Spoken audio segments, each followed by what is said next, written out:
Welcome to Chillin' 101. We hope this video helps. You start by powering down and unplugging to avoid harm.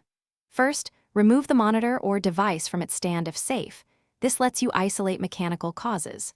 Once done, boot into BIOS or safe mode to see whether vibration persists, because software-free boot separates hardware from driver issues. Make sure to check mounting screws and adhesive feet.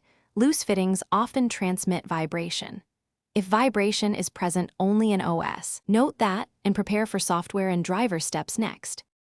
You now examine connections and internals to find the root cause.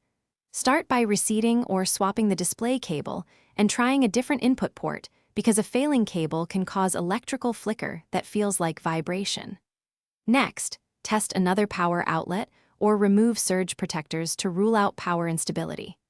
Once hardware checks are done, update or roll back your graphics driver and test at a lower refresh rate. Driver glitches and mismatched refresh rates often create visible vibration or judder. Keep notes on each change. You finish by restoring native display settings and tightening mounts to eliminate remaining vibration.